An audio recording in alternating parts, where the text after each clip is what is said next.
Hello बच्चों, I am Sheikh Tayyab and welcome to the YouTube channel of Genius Science Classes and today is the 14th lecture of chapter Mechanical Properties of Fluid। और बच्चों अब इस lecture में हम exact definition of surface tension और इसका concept हम देखने जा रहे हैं। ठीक है, तो बच्चों सरफेस टेंशन का पहले डेफिनेशन देखते हैं, फिर एक छोटे से वीडियो के जरिए मैं आपको इस डेफिनेशन को समझाने की कोशिश करूंगा। ठीक है, तो बच्चों surface tension which is denoted by T, it is a kind of force, is defined as it is a tangential force acting per unit length on both sides of an imaginary line drawn on the free surface of the liquid। तो बच्चों अब इसके लिए एक छोटा सा video देखते हैं ताकि डेफिनेशन हमको क्लियर हो जाए। आओ देखते हैं। बच्चों जैसा कि आप इससे पहले देख चुके हैं, सरफेस टेंशन के बारे में जानकारी हासिल कर चुके हैं। The free surface of the liquid behave like a stretch membranes. जो लिक्विड का फ्री सरफेस है ये स्ट्रेच मेम्ब्रेन्स जैसा बिहेव करता है। इस पर एक तरह का खिंचाव होता है, एक तरह का फोर्स होता है। And all the molecule on the surface film experience a stretching force. और इस सरफेस फिल्म के ऊपर जितने भी मॉलिक्यूल होते हैं उन पे एक तरह का स्ट्रेचिंग फोर्स होता है, आप देख सकते हैं।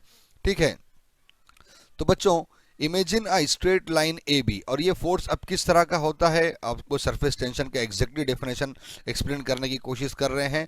तो imagine a straight line A B, मान लो लाइन ए बी हमने ड्रॉ किया anywhere on the free surface of the liquid. Liquid के फ्री सरफेस पे कहीं भी ये इमेजिनरी लाइन ड्रॉ कर सकते हैं।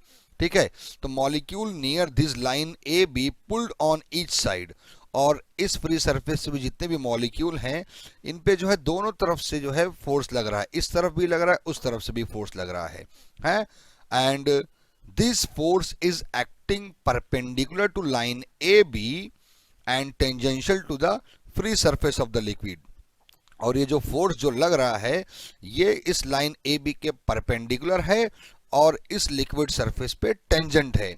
तो this force is acting perpendicular to line A B and tangential to free surface of the liquid. ये दो इंपॉर्टेंट चीज है। ठीक है, perpendicular to line A B and tangential to free surface. तो बच्चों जैसे कि अभी आपने वीडियो में देखा और मेरे ख्याल से पूरा मामला क्लियर हो चुका होगा। ठीक है, मैं वापस से आपको समझाने की कोशिश करता हूं। ये देखो, सबसे पहला आप ये देखो, ये ग्लास में लिक्विड भरा हुआ है और ये लिक्विड का सरफेस है ना, लिक्विड का सरफेस, फ्री सरफेस जिसको हम कहते हैं। इस फ्री सरफेस पे मैंने एक इमेजिनरी लाइन ड्रॉ किया। ये देखो इमेजिनरी लाइन, इसको नाम दे देता हूं पी क्यू। ओके, इस इमेजिनरी लाइन को मैं पी क्यू बोल देता हूं। अच्छा, इसी का पार्ट मैं यहाँ पर आपको दिखा रहा हूं ये वाले डायग्राम में।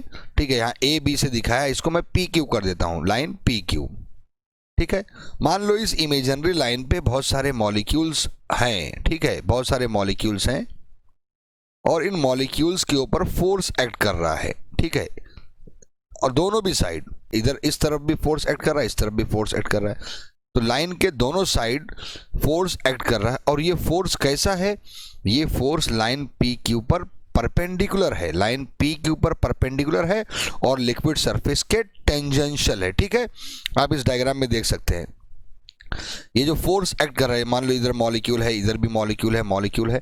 ठीक है, तो ये जो फोर्स, ये जो एरो से दिख रहा है, ये एरो क्या है, force acting on both the side of imaginary line. ठीक है, and perpendicular to line P Q and tangential to liquid surface, और इस लिक्विड सरफेस के टेंजेंशियल है। तो ये दो इंपॉर्टेंट कंडीशन है, perpendicular to an imaginary line and tangential to free surface of the liquid. ठीक है, और this force acting per unit length समझते हो कि मान लो अगर मैंने यूनिट लेंथ 1 सेंटीमीटर बोला तो हर सेंटीमीटर पे ये फोर्स एक्ट कर रहा है। अगर मैं यूनिट लेंथ 1 मिलीमीटर बोलता हूं तो हर मिलीमीटर पे ये फोर्स एक्ट कर रहा है। ठीक है, ओके, अब देखो डेफिनेशन एकदम क्लियर हो जाएगा। The surface tension which is denoted by T, इसको टी से दिखाए हैं। ठीक है, the tangential force acting per unit length on both side of N imaginary line. तो इस इमेजिनरी लाइन के दोनों भी साइड ये फोर्स एक्ट कर रहा है, drawn on the free surface of the liquid. ये इमेजिनरी लाइन आपने इस लिक्विड के फ्री सरफेस पे ड्रॉ किया है।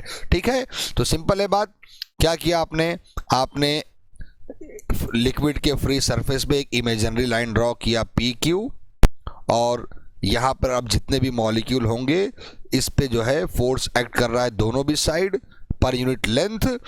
Perpendicular to this line P Q and tangential to free surface. ठीक है, तो क्लियर है डेफिनेशन। और एकदम सिंपल ध्यान में रखने के लिए, surface tension T is defined as the force acting per unit length, the force acting per unit length, simply आप ध्यान में रख सकते हैं। ठीक है, बस ये समझ में आना चाहिए कि फोर्स कहां पर एक्ट कर रहा है। This force is acting on the imaginary line and this imaginary line drawn on the free surface of the liquid. So this force is perpendicular to imaginary line and tangential to free surface. ठीक है, तो मेरे ख्याल से बच्चों formula clear हो गया होगा। The SI unit of surface tension is Newton पर मीटर। बच्चों फोर्स के लिए न्यूटन और लेंथ यानी डिस्टेंस के लिए क्या हो जाता है, मीटर। ठीक है, तो न्यूटन पर मीटर इसका यूनिट हो गया।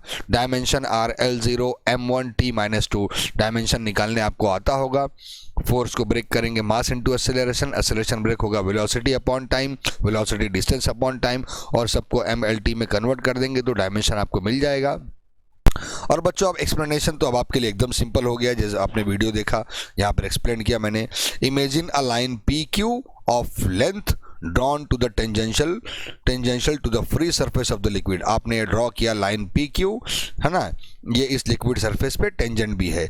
All these molecule on this line experience equal and opposite tangential forces to the surface। और इस लाइन PQ पर जितने भी मॉलिक्यूल होंगे सबको जो है क्या एक्सपीरियंस हो रहा है, टेंजेंशियल फोर्सेस, और दोनों भी साइड।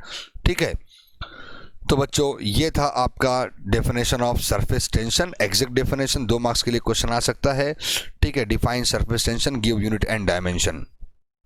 तो बच्चों कुछ एग्जाम्पल हम देख लेते हैं। ऑलरेडी हम सारे एग्जाम्पल इससे पहले भी हम डिस्कस कर चुके हैं। तो एग्जाम्पल्स ऑफ सरफेस टेंशन, आपको हो सकता है ऐसा भी क्वेश्चन आ जाए, गिव एग्जाम्पल्स, तो कम से कम 2 एग्जाम्पल या 3 एग्जाम्पल आपको लिखना रहेगा। ठीक है, grease needle float on a study surface of water. अगर आप निडल को इसमें ग्रीस लगा के पानी के सरफेस पे छोड़ देंगे तो वो डूबेगा नहीं, बिकॉज ऑफ सरफेस टेंशन।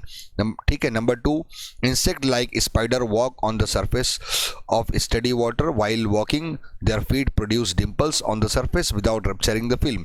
यानी जो मकड़ी है वो आसानी से पानी पे चल सकती है और ये फिल्म जो है रप्चर भी नहीं होगा, ब्रेक भी नहीं होगा, because of surface tension. And rain drop and soap bubble and small droplets of mercury always spherical in shape. आप देख सकते हैं पानी की बूंदें और सोप बबल्स और मर्क्यूरी, ये सब कौन से शेप में होता है, स्फेरिकल शेप में। किसकी वजह से, इस फोर्स सरफेस टेंशन की वजह से। Rain water does not pass through the tiny holes in the fabrics of umbrella, tents, raincoats, और जो बारिश की बूंदें हैं वो छतरी में और रेनकोट में आर पार नहीं होती, because of surface tension. Water surface of pond appears as a film. ठीक है, तो ये बच्चों ये सारे एग्जाम्पल्स जो है सरफेस टेंशन के हैं, जो कि हम इससे पहले भी डिस्कस कर चुके हैं। ओके, ठीक है, स्टॉप करते हैं, गुड बाय।